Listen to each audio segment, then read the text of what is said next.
तो नमस्कार, स्वागत है आप सभी लोगों का रेवा इंस्टीट्यूट के ऑनलाइन एप्लीकेशन पर। तो दोस्तों, जैसा कि आप देख पा रहे हैं, ये क्लासेस आपको ऑनलाइन मोड में प्रोवाइड कराई जा रही है। तो कल तक का जो हमारा टॉपिक था, हम लोग पहुंच चुके थे विदेशियों के विवरण में। तो आज आप लोगों को वहीं से पढ़ना है कि किस प्रकार से विदेशियों का जो विवरण होता है, तो विदेशियों के विवरण के माध्यम से आपको इतिहास की जानकारियाँ प्राप्त होती हैं। तो आइए चलते हैं विदेशी यात्रियों के विवरण में। तो ध्यान रखिएगा, जो हमारे पहले यात्री होंगे वो होंगे रोमन राइटर, यानी यूनानी लेखक, है ना। क्लास को आप सभी लोग सपोर्ट करिए और उन सभी ज़रूरतमंद छात्रों तक जरूर हमारी क्लासेस को पहुंचाइए। और हमारी क्लासेस को परचेस करने के लिए डिस्क्रिप्शन पे जाइए, लिंक दी हुई है। रेवा इंस्टीट्यूट का एप्लीकेशन डाउनलोड करिए और हमारे कोर्स को आप ले सकते हैं, जिसके माध्यम से हम आपसे लाइव बातें कर सकते हैं, आपसे ऑनलाइन हम जुड़ भी सकते हैं। ढेर सारे एमसीक्यूज कराए जाएंगे आपको जब आप ऑनलाइन परचेस कर लेंगे। लेकिन फिर भी जो लोग यूट्यूब के माध्यम से पढ़ रहे हैं, दूर दराज मध्य प्रदेश के किसी भी हिस्से में रह रहे छात्र हैं, उन तक जरूर आप लिंक को साझा करिए। तो चलिए, आज हम बात करेंगे यूनानी लेखकों की, इसके बाद चीनी लेखकों की, फिर अरबी राइटर्स की और फिर अन्य लेखकों की बात करेंगे। तो साथियों, जैसा आगे चलते हैं, बात करते हैं आज हम यूनानी लेखकों की। देखिए, यूनानी लेखकों में जो हम सबसे महत्वपूर्ण बात करेंगे, वो तो पहले हम हेरोडोटस की बात कर लेते हैं। किसकी बात कर लेते हैं? पहले तो हेरोडोटस को बताएंगे कि हेरोडोटस जो है, हेरोडोटस को इतिहास का पिता कहा जाता है, फादर ऑफ हिस्ट्री किसे कहा जाता है? हेरोडोटस कहा जाता है। इनकी जो पुस्तक है, इन्होंने हिस्टोरिका पुस्तक, और ध्यान रख लीजिएगा कि इन्होंने हिस्टोरिका पुस्तक लगभग इन्होंने 5वीं शताब्दी ईसा पूर्व के आसपास लिखी है ना। नोट डाउन कर सकते हैं कि हेरोडोटस ने हिस्टोरिका नामक पुस्तक को 5वीं शताब्दी ईसा पूर्व को लिखा है, जिसमें आपको भारत और फारस के संबंधों का वर्णन भी मिलता है। जिसमें आपको भारत और फारस के संबंधों का वर्णन भी मिलता है। तो इसको आप लोग नोट डाउन जरूर कर सकते हैं, है ना। चलिए फिर आगे बढ़ते हैं। तो जैसे आप देख रहे हैं, यहाँ एक लिखा है नंबर 1 में टेसियस। अगर टेसियस के बारे में बात किया जाए तो टेसियस क्या थे? टेसियस ईरान के राजवैद हुआ करते थे, है ना। इन्होंने क्या है, भारत का जो संबंध है या भारत के संबंधों का विवरण किया है, इन्होंने बहुत ही आश्चर्यजनक कहानियों के माध्यम से किया है। और आश्चर्यजनक कहानियों के कारण ही इनका जो ग्रंथ है वो कैसा है? अविश्वसनीय है ना। इनक्रेडिबल है, अविश्वसनीय है ना। क्योंकि लोगों ने ऐसा माना कि बहुत ही आश्चर्यजनक चीज़ों का वर्णन इन्होंने अपने साहित्य पे किया है। तो दो लोगों का आपको नाम याद रख लेना है। हेरोडोटस फादर ऑफ हिस्ट्री हैं, हेरोडोटस कहे जाते हैं। टेसियस ईरान के राजवैद हैं। ठीक है, आगे बढ़ते हैं। तो आगे एक व्यक्ति का नाम है मेगास्थनीज। क्या नाम है? मेगास्थनीज। मेगास्थनीज की जो प्रमुख पुस्तक है, पहले आप लोग उसको नोट डाउन कर लीजिएगा। मेगास्थनीज की पुस्तक का नाम है इंडिका। क्या नाम है? मेगास्थनीज की पुस्तक का नाम है इंडिका। और ध्यान रखिएगा, जो मेगास्थनीज थे, ये सेल्यूकस निकेटर का क्या था? राजदूत था, है ना। सेल्यूकस निकेटर का राजदूत था, जो चंद्रगुप्त मौर्य के दरबार में आए। किनके दरबार में आए हैं? जो चंद्रगुप्त मौर्य के दरबार में आए हैं। जब आपको ध्यान होगा कि जब चंद्रगुप्त मौर्य के दरबार में किस प्रकार से आते हैं, जब चंद्रगुप्त मौर्य का युद्ध होता है ना, तो जब पढ़ाऊंगा तो बताऊंगा। वहां तो युद्ध के पश्चात जब सेल्यूकस निकेटर परास्त होता है, तो वो अपनी पुत्री हेलेना, क्या नाम रहता है? हेलेना का विवाह भी चंद्रगुप्त मौर्य से कर देता है। लगभग 5000 हाथी वगैरह भी देता है, सब अनुश्रुतियों के माध्यम सुनने को मिलता है। ढेर सारे सैनिकों को देता है और मेगास्थनीज को इनके दरबार में भेजता है। तो मेगास्थनीज, ये क्वेश्चन आएगा कि मेगास्थनीज ने कौन सी पुस्तक लिखी? तो इंडिका लिखी। किसके दरबार में आया? तो चंद्रगुप्त मौर्य के दरबार में आया। मौर्यकालीन व्यवस्थाओं की जानकारी देने का प्रमुख स्रोत क्या है? तो यह है आपका इंडिका नामक ग्रंथ। आइए कुछ और लोगों की बात करते हैं। जैसे हैं आपके डाइमेकस। क्या नाम है? डाइमेकस। तो जो डाइमेकस है दोस्तों, ये डाइमेकस आप देख रहे हैं, तो जो डाइमेकस हैं, ये सीरिया नरेस अंतियोकस से क्या है? राजदूत हैं। कौन है डाइमेकस? डाइमेकस सीरिया नरेस अंतियोकस से क्या है? राजदूत हैं। आपको ये नोट डाउन कर लेना है, ठीक है। और बिंदुसार के राज दरबार में आया। किनके राज दरबार में आए हैं? ये बिंदुसार के राज दरबार में आए हैं डाइमेकस, है ना। और इनका विवरण भी आपको ध्यान रखना है कि मौर्य युग से संबंधित है। इनका विवरण किस युग से संबंधित है? तो इनका विवरण भी आपको ध्यान रखना है कि इनका विवरण भी मौर्य युग से ही संबंधित है। इतना आप लोग नोट डाउन कर लेंगे। आगे बढ़ते हैं। आगे एक व्यक्ति का नाम है डायनोसियस। क्या नाम है? डायनोसियस मिस्र नरेश टालमी फिलाडेल्फस के ये राजदूत हैं। डायनोसियस मिस्र नरेश टालमी फिलाडेल्फस के राजदूत हैं, जो सम्राट अशोक, है ना, अशोक को इतिहास में महान भी कहा गया है, जो सम्राट अशोका के दरबार में आते हैं, अशोका के दरबार में रहते हैं। ठीक है, एक नाम आप यहां से ये नोट कर लेंगे, डायनोसियस। यहाँ क्वेश्चन ऐसे पूछे जाएंगे कि डाइमेकस जो यात्री आने वाला है ये निम्नलिखित विकल्पों में से किस मौर्य राजा के दरबार में आया, और आपको 3-4 राजाओं के नाम दे देगा, तो ध्यान रखिएगा बिंदुसार, और अगर डायनोसियस आता है तो आपको क्या लगाना है, अशोक लगाना है। तो चलिए आगे फिर बढ़ते हैं। अगले अगले हैं आपके टालमी, क्या नाम है, टालमी नाम है। और ध्यान रखिएगा कि जो टालमी है तो ये टालमी दूसरी शताब्दी में भारत का भूगोल, टालमी कौन सी पुस्तक लिखते हैं, टालमी दूसरी शताब्दी में भारत का भूगोल नामक एक पुस्तक लिखते हैं, है ना। तो इनकी भी पुस्तक इंपॉर्टेंट है, टालमी ने भारत का भूगोल नामक एक पुस्तक लिखी। फिर है प्लिनी, प्लिनी ने क्या लिखा है, प्लिनी ने नेचुरल हिस्ट्री नामक पुस्तक लिखी है ना। और इसमें वो भारतीय पशुओं, पेड़ पौधे या खनिज पदार्थों के बारे में जानकारी दी है ना। चाहे आप भारतीय वनस्पत कह लीजिए, भारतीय पशु पक्षी कह लीजिए, या खनिज पदार्थों में जानकारी देने का जो साक्ष्य है वो है नेचुरल हिस्ट्री, है ना। और नेचुरल हिस्ट्री किसने लिखा, तो नेचुरल हिस्ट्री आपको ध्यान में रखना है कि नेचुरल हिस्ट्री प्लिनी ने लिखा। किसने लिखा, प्लिनी ने लिखा। चलिए आगे बढ़ते हैं। एक व्यक्ति का नाम और आ रहा है आपके सामने, पेरिप्लस ऑफ द इरिथ्रियन सी, है ना। इनका नाम आप याद रख लीजिएगा, पेरिप्लस के नाम से लेखक हैं। ये लेखक अज्ञात हैं, है ना, क्योंकि इनके बारे में जानकारी नहीं मिली है।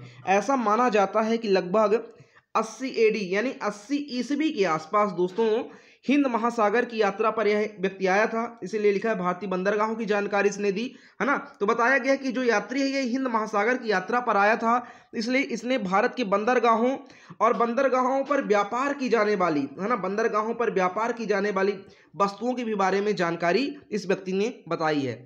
चलिए अगला कुछ चीज नोट डाउन कर लीजिएगा कि जो सिकंदर के साथ आने वाले लेखों में ये नाम है नियाकस, नहीं दोस्तों निर्याकस है ना, निर्याकस। 25 नोट डाउन कर लीजिएगा, निर्याकस।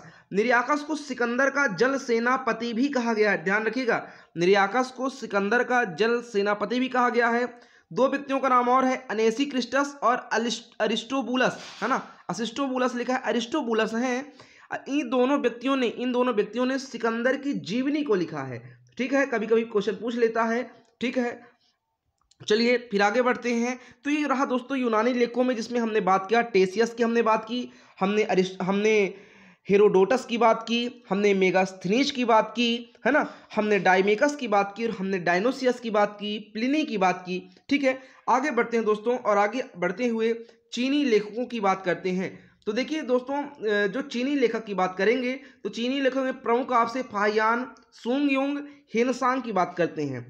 ये जो संबंधित राजा थे इनके काल के, वे थे गुप्त राजा चंद्रगुप्त द्वितीय। कौन थे, गुप्त राजा चंद्रगुप्त द्वितीय थे। तो फाहियान जब आता है तो गुप्त राजा चंद्रगुप्त द्वितीय के दरबार में ही आता है। फाहियान ही कहता है कि मध्य प्रदेश की जनता सुखी और समृद्ध है, साथ में इसने मालवा की जलवायु को बहुत ही समृद्धशाली बताने का प्रयास किया है ना। ध्यान में रखिएगा क्या क्वेश्चन आएगा। जो चीनी यात्री फाहियान है मैं उनके बारे में बता दूं कि लगभग 14 वर्षों तक ये व्यक्ति भारत में रहे हैं, है ना। मध्य प्रदेश की जनता को सुखी और समृद्धशाली इन्होंने बताया है ना। चलिए तो फाहियान के बारे में, फाहियान की एक पुस्तक है उसको आप नोट डाउन कर लीजिए, फुकोकी। फाहियान द्वारा लिखित ग्रंथ का क्या नाम है, फाहियान द्वारा लिखित ग्रंथ का नाम है फुकोकी। इसको आप लोग नोट डाउन कर सकते हैं। फिर आगे बढ़ते हैं मित्रों, तो आगे आते हैं तो एक व्यक्ति का नाम है सुंगयुंग। क्या नाम है, सुंगयुंग एक व्यक्ति का नाम है। तो सुंगयुंग के बारे में अगर मैं बताऊं तो लगभग ये 518 ईस्वी में भारत आए हैं। 3 वर्षों तक इन्होंने अपनी यात्राएं की हैं और बौद्ध प्राप्तियां इन्होंने एकत्र की हैं, यानी बौद्ध धर्म से रिलेटेड जो भी प्राप्तियां थी, बुद्धिज्म से रिलेटेड, उनको इन्होंने प्राप्त किया है और उसी का प्रचार प्रसार इन्होंने किया है। अगले व्यक्ति का नाम है ह्वेनसांग। क्या नाम है अगले व्यक्ति का, अगले व्यक्ति का नाम है दोस्तों ह्वेनसांग। अगर ह्वेनसांग के बारे में बताएं तो ह्वेनसांग 629 AD से लेके 645 AD तक, यानी 15 वर्षों तक लगभग ये भारत में ठहरे हुए हैं, है ना। 15 से 16 वर्षों तक ये भारत में ठहरे हुए हैं। ये हर्षवर्धन के दरबारी हुआ करते थे। जब ये आते हैं भारत उस समय हिंदुस्तान पे हर्षवर्धन राज्य कर रहे थे, है ना, भारत देश में, या उत्तरी भारत बोलिए आप, या क्योंकि हर्षवर्धन ने दक्षिण विस्तार भी चाहा था, है ना। हर्षवर्धन पुलकेशिन द्वितीय के बीच में युद्ध भी होता है, तो जब पढ़ाएंगे तो बताएंगे आपको। इनकी पुस्तक का नाम है सियूकी। सियूकी में इन्होंने हर्ष काल की व्यवस्थाओं के बारे में बताया है और लगभग 138 जो कंट्रीज हैं उनका भी विवरण इन्होंने अपनी पुस्तक में दिया है। विशेष क्या रहा इनकी पुस्तक में, बिहार में स्थित नालंदा विश्वविद्यालय में अध्ययन और अध्यापन का इन्होंने कार्य किया है ना। ये बताते हैं कि नालंदा विश्वविद्यालय में अध्ययन भी करते थे, बाद में ये भी टीचिंग भी वहाँ करने लगे, पढ़ाने भी लगे। इनके समकालीन जो कुलपति थे वहाँ के, उनका नाम था आचार्य शीलभद्र। पूछा जाएगा कि ह्वेनसांग जब अध्ययन या अध्यापन का कार्य करने नालंदा विश्वविद्यालय आए हुए थे, उस समय वहाँ का कुलपति कौन था? तो आपको ध्यान रखना है आचार्य शीलभद्र उस समय वहाँ के कुलपति थे, है ना। इस क्वेश्चन को आप जरूर नोट डाउन कर लीजिए। और यह जो विश्वविद्यालय है बौद्ध दर्शन के लिए वैसे भी प्रसिद्ध है, नालंदा विश्वविद्यालय बौद्ध दर्शन के लिए ही प्रसिद्ध है। तो चलिए आगे बात करते हैं, एक लेखकों की और बात करते हैं, और इन लेखकों का नाम है दोस्तों इत्सिंग। क्या नाम है? इत्सिंग नाम है। इत्सिंग के बारे में अगर मैं आपसे बात करूं तो इत्सिंग जो है ये 7वीं शताब्दी के अंत में भारत आए थे। कब आए थे? ये 7वीं शताब्दी के अंत में भारत आए हुए थे, है ना। और ध्यान रखिएगा इन्होंने भी समकालीन भारत में नालंदा और विक्रमशिला जैसे विश्वविद्यालयों का भी इन्होंने वर्णन किया है। नालंदा और विक्रमशिला विश्वविद्यालय का वर्णन भी इन्होंने किया है ना। तो इसलिए इनका भी इंपॉर्टेंट हो जाता है कि 7वीं सदी के अंदर में भारत आ रहे हैं, नालंदा विक्रमशिला विश्वविद्यालय क्या कर रहे हैं? ये वर्णन कर रहे हैं। तो दोस्तों ये रहे आपके चीनी यात्री कि किस प्रकार से चीनी यात्री के विवरणों के माध्यम से या चीनी लेखकों के विवरण के माध्यम से आपको ढेर सारी ऐतिहासिक जानकारियां प्राप्त हो रही हैं। तो चलिए यूनानी और चीनी यात्रियों के बाद अब जो अगला चलते हैं, अगले में पहुंचते हैं, तो वो हम अरबी लेखकों के बारे में दोस्तों बात करते हैं। तो अरबी लेखकों में प्रमुख रूप से अल-बरूनी और इब्न बतूता की बात करते हैं, क्योंकि अल-बरूनी और इब्न बतूता बहुत इंपॉर्टेंट व्यक्ति हैं। इनके बारे में, अल-बरूनी के बारे में तो कई बार इनकी पुस्तक से क्वेश्चन आ चुका है एग्जाम में। तो अल-बरूनी के बारे में महमूद गजनबी के साथ भारत आने वाले अरबी लेखक हुए। अल-बरूनी महमूद गजनबी के साथ भारत आने वाले अरबी लेखक थे, ठीक है। तुर्कमेनिस्तान के रहने वाले थे, है ना। अरबी भाषा में जो इनकी कृति लिखी गई है दोस्तों, अरबी भाषा ध्यान रखिएगा 40-80 चैप्टर है इसमें। इस पुस्तक का नाम है किताब उल हिंद, या इसी को तहकीक ए हिंद, या इसी को भारत की खोज के नाम से जाना जाता है। ये तीनों नाम इसी पुस्तक के हैं और यह बहुत ही विस्तृत ग्रंथ है। इस ग्रंथ में उन्होंने दर्शन भी बताया है, त्योहारों के बारे में बताया है, रीति रिवाजों के बारे में बताया है, कानून के बारे में, विज्ञान के बारे में, यानी कई 80 अध्यायों में इस पुस्तक को समझ लीजिए कि आपने विभाजित करने के लिए उन्होंने प्रयास किया है ना। साथ ही राजपूत कालीन समाज और वहाँ के रीति रिवाज पर भी बहुत सुंदर इन्होंने प्रकाश डाला है। यानी जो राजपूत काल समाज था, तो अल-बरूनी ने राजपूत कालीन समाज का भी बहुत अच्छा वर्णन इस पुस्तक में किया है ना, कि किस प्रकार वहाँ की सामाजिक व्यवस्थाएं रहेंगी, धर्म दर्शन किस प्रकार से रहेगा, राजपूत कालीन स्थितियाँ किस प्रकार रही होंगी, है ना। तो अल-बरूनी ने अपने पुस्तक पर इन सब चीज़ों को सहेजने का प्रयास किया है। आइए आगे बढ़ते हैं। अल-बरूनी के नाम बाद अब जो अगला नाम है वो है इब्न बतूता। क्या नाम है? अब जो अगला नाम है दोस्तों उनका नाम है इब्न बतूता। अगर मैं इब्न बतूता के बारे में बात करूं तो इब्न बतूता पहली बात तो कहाँ के यात्री थे? इब्न बतूता मोरक्को के यात्री थे। कहाँ के थे? मोरक्को के यात्री थे। और ये इन्होंने भी जो भी यात्रा वृत्तांत लिखा है तो वो भी इन्होंने किस भाषा में लिखा है? अरबी भाषा में लिखा है। ध्यान रखिएगा, नोट डाउन कर लीजिएगा कि इनके द्वारा लिखा गया यात्रा वृत्तांत भी किस भाषा में था? इनके द्वारा लिखा गया यात्रा वृत्तांत भी अरबी भाषा में ही था, ठीक है। कभी कभी एग्जाम में पूछ लिया जाता है तो आपको ध्यान रहना चाहिए। इनके द्वारा जो लिखा गया ग्रंथ था वो था रेहला। कौन सा ग्रंथ इन्होंने लिखा? इब्न बतूता ने रेहला नामक एक ग्रंथ लिखा है। तो ये आप याद कर लीजिएगा। 14वीं शताब्दी जो थी तो वहाँ की भारत की क्या परिस्थितियाँ रही होंगी, दिल्ली सल्तनत की क्या क्या जानकारियाँ थी, इन सब को बताने का प्रयास किया है इब्न बतूता ने, है ना। मोरक्को के यात्री थे इब्न बतूता, बहुत ही अच्छा इन्होंने ग्रंथ लिखा है, तो इसको भी आप लोग नोट डाउन कर सकते हैं। चलिए आगे बढ़ते हैं।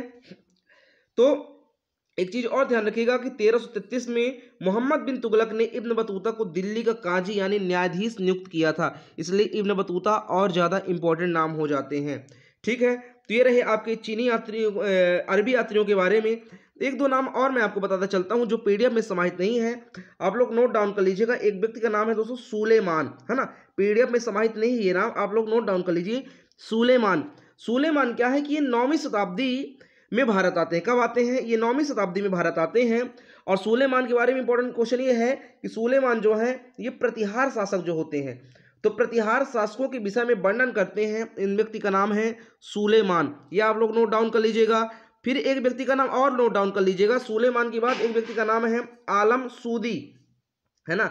क्या नाम है? आलम सूदी, है ना। डेमो क्लासेस पे उस दिन मैंने आपको बताया था पहले दिन कि 4-5 नाम मैं आपको बताऊंगा। तो आलम सूदी क्या है कि आलम सूदी के विषय में यह है कि 10वीं शताब्दी में भारत आते हैं। कब आते हैं? 10वीं सदी में भारत आते हैं। और आलम सूदी जो हैं ये राष्ट्रकूट समाज का बहुत ही अच्छा वर्णन करते हैं।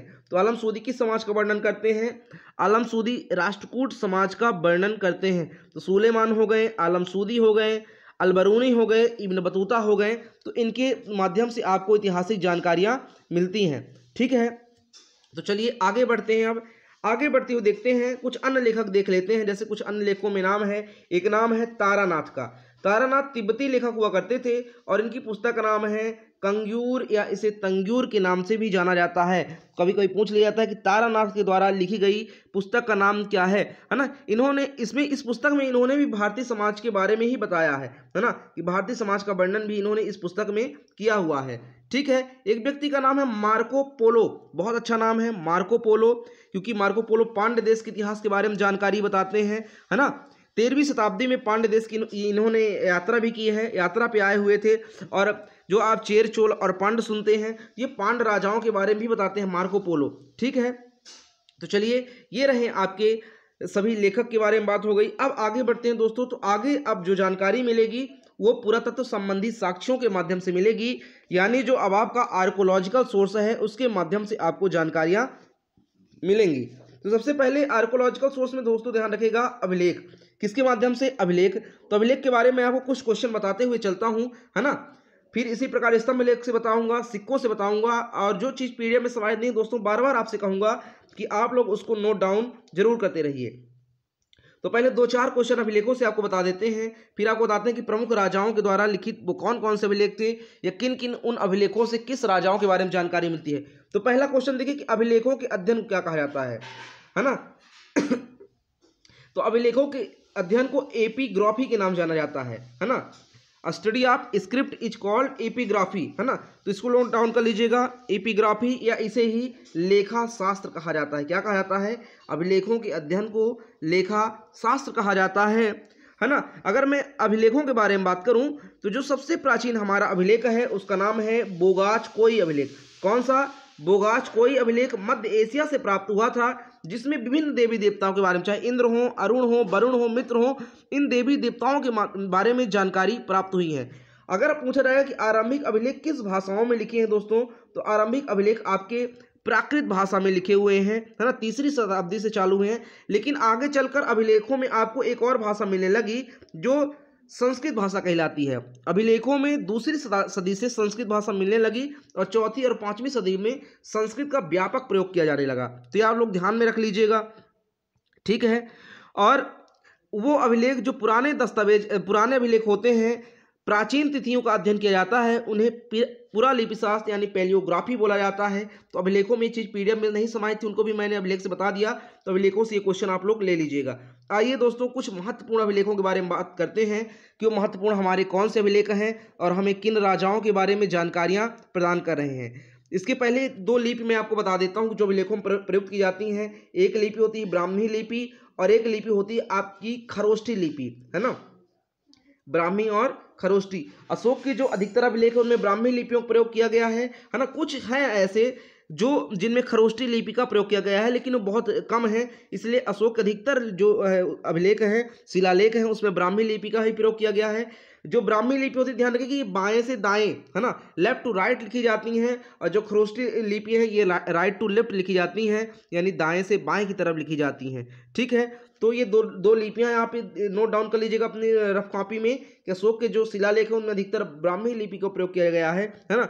फिर कुछ अभिलेख मिले हैं तो उनमें खरोष्ठी लिपियों का भी प्रयोग किया गया है। तो चलिए बात करते हैं कुछ अभिलेखों के महत्वपूर्ण अभिलेख। पहला अभिलेख है हाथी गुम्फा अभिलेख, है ना। पहला अभिलेख कौन सा है? हाथी गुम्फा अभिलेख। तो हाथी गुम्फा अभिलेख तो बहुत अच्छा अभिलेख है। इसके बारे में बताऊं तो सबसे इंपॉर्टेंट क्वेश्चन कि सर्वप्रथम भारतवर्ष का जिक्र, फर्स्ट मेंशन ऑफ भारतवर्ष कहाँ किया गया है? तो हाथी गुम्फा अभिलेख में किया गया है। किस शासक से संबंधित है? तो यह कलिंग नरेश खारवेल से संबंधित है। किससे संबंधित है? हाथी गुम्फा अभिलेख कलिंग नरेश खारवेल से संबंधित है। आइए दूसरे अभिलेख के बारे में बात करते हैं, जूनागढ़ अभिलेख। कौन सा अभिलेख है? जूनागढ़ अभिलेख। जूनागढ़ अभिलेख किसका है? रुद्रदामन का अभिलेख है। जूनागढ़ अभिलेख दोस्तों रुद्रदामन का है, इसको भी आप लोग नोट डाउन कर सकते हैं, है ना। तो जूनागढ़ अभिलेख के बारे में खासियत बता दूं कि संस्कृत भाषा में जारी होने वाला पहला अभिलेख था रुद्रदामन का जूनागढ़ अभिलेख। स्वयंवर प्रथा के बारे में जानकारी आपको प्रदान कर रहा है, नोट डाउन कर लीजिएगा। स्वयंवर प्रथा के बारे में जानकारी प्रदान कर रहा है, संस्कृत भाषा में जारी किया गया पहला अभिलेख था, है ना।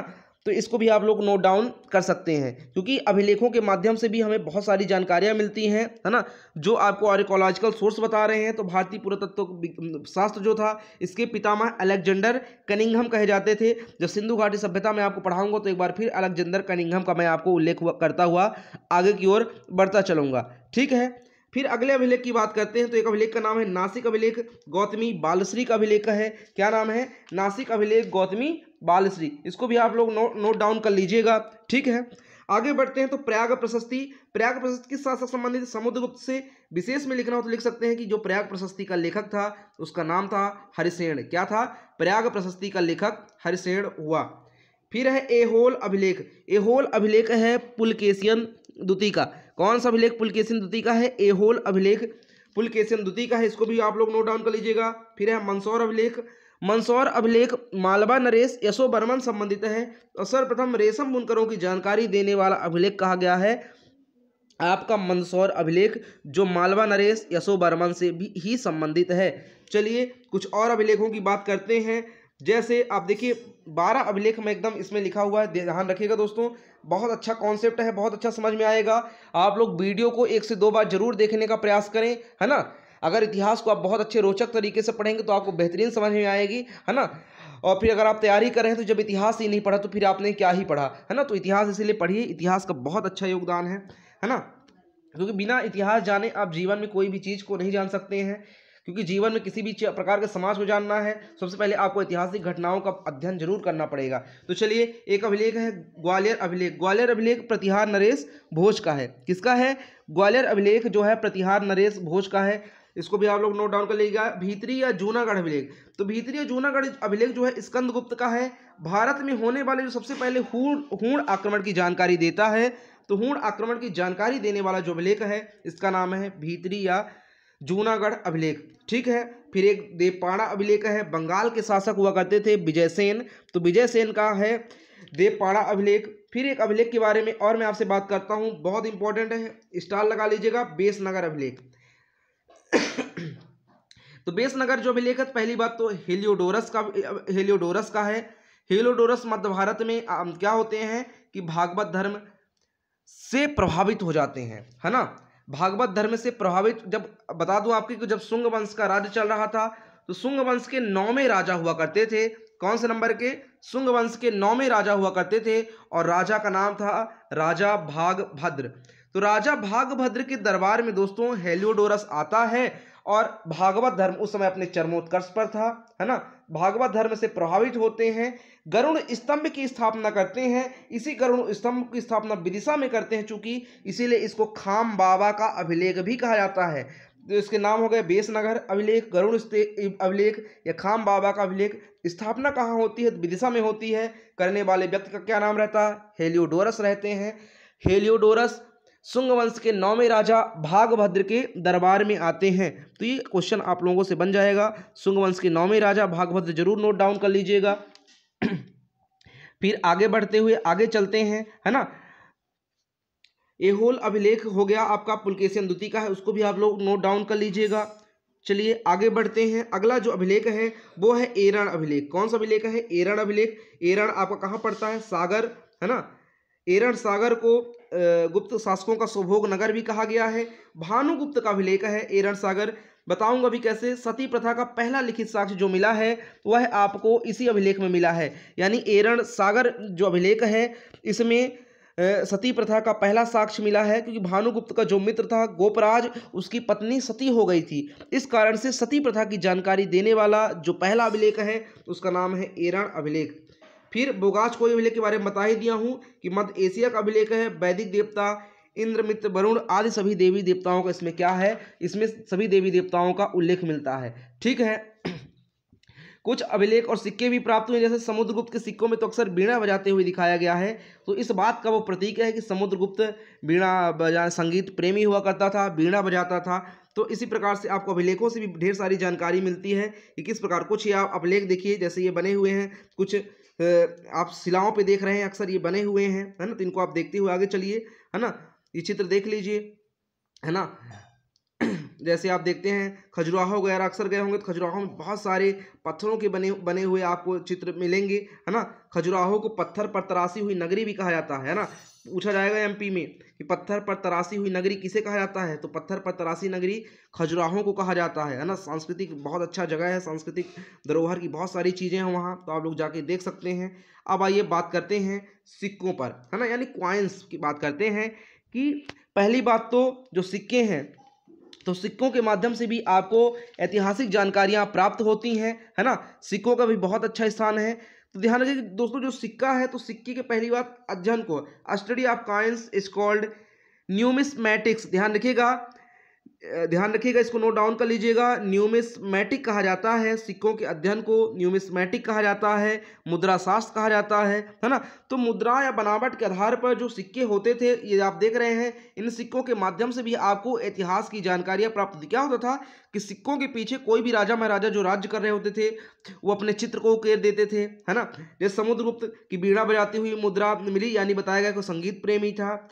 तो सिक्के से मैं दो चार आपको क्वेश्चन बताता हूं, आप लोग नोट डाउन कर लीजिएगा, है ना। कि पहली बात तो जो भारत देश है, तो ढेर सारे प्रकार के सिक्के मिले हैं, लेकिन सिक्कों पर लेख या तिथियां उत्कीर्ण कराने की परंपरा सबसे पहले यूनानी शासकों ने प्रारंभ की है। सिक्कों पर लेख या सिक्कों पर तिथियां उत्कीर्ण कराने की जो परंपरा है, वो यूनानी शासकों ने ही प्रारंभ करवाई है। ठीक है, ये आप लोग नोट डाउन कर लीजिएगा। सिक्कों पर लेख उत्कीर्ण कराने की जो परंपरा है, वो यूनानी शासकों ने ही प्रारंभ करवाई है। फिर एक क्वेश्चन नोट कर लीजिएगा दोस्तों, कि भारत में जो सर्वाधिक सिक्के मिले हैं, अगर मैं सर्वाधिक सिक्के की बात करूं, तो भारत में सर्वाधिक सिक्के मौर्योत्तर काल में मिले हैं। कब मिले हैं? मौर्योत्तर काल में मिले हैं। ठीक है, अगर पूछा जाएगा कि सबसे ज़्यादा सोने के सिक्के किसने जारी किए, तो सबसे ज़्यादा सोने के सिक्के जारी करने वाले शासकों का नाम था गुप्त शासक। गुप्त शासकों ने सबसे ज़्यादा सोने के सिक्के जारी किए हैं। और अगर आएगा सबसे ज़्यादा शुद्ध सोने के सिक्के किसने जारी किए, तो फिर आपको लगाना है कुषाण शासकों ने सर्वाधिक मात्रा में शुद्ध सोने के सिक्के जारी किए हैं। वहीं अगर पूछ लेगा शीशे के सिक्के जारी करने वाले शासकों का नाम बताइए, तो सर्वाधिक मात्रा में शीशे के सिक्के जारी करने वाले शासकों का नाम था सातवाहन शासक। फिर एक क्वेश्चन और आपसे बता देता हूं, कि जो सिक्के वगैरह होते थे अक्सर दान दक्षिणा के लिए तो प्रयोग ही किए जाते थे, वेतन मजदूरी के लिए प्रयोग किए जाते थे। जिन सिक्कों पर मुद्रा या लेख अंकित नहीं होता था, है ना, ध्यान रखिएगा कि एक क्वेश्चन तो यह आएगा कि वो सिक्के जिन पर कोई लेख नहीं होता तो उन्हें क्या कहा गया। ध्यान रखिएगा, उन्हें आहत सिक्का कहा गया है, आहत या पंच मार्क सिक्का कहा गया है। तो नोट कर लीजिएगा, है ना, कि जिन सिक्कों पर लेख नहीं होता था उन्हें आहत कहा गया है। सिक्कों पर लेख या तिथियां उत्कीर्ण कराने की परंपरा यूनानी शासकों ने सबसे पहले प्रारंभ की हैं। तो दोस्तों, ये रहा आपको कि किस प्रकार से अभिलेखों के माध्यम से और किस प्रकार से सिक्कों के माध्यम से आपको भारतीय इतिहास की जानकारी प्रदान होती है। तो अब जो अगला टॉपिक आपका चलेगा, तो हम प्रागैतिहासिक काल में प्रवेश करेंगे। दोस्तों, ये थे आपको कि इतिहास जानने के स्रोत, है ना। 3 क्लासों में मैंने इतिहास जानने के स्रोतों को बताने का प्रयास किया है। ठीक है, तो इस वीडियो को आप कम से कम 1 से 2 बार देखिए।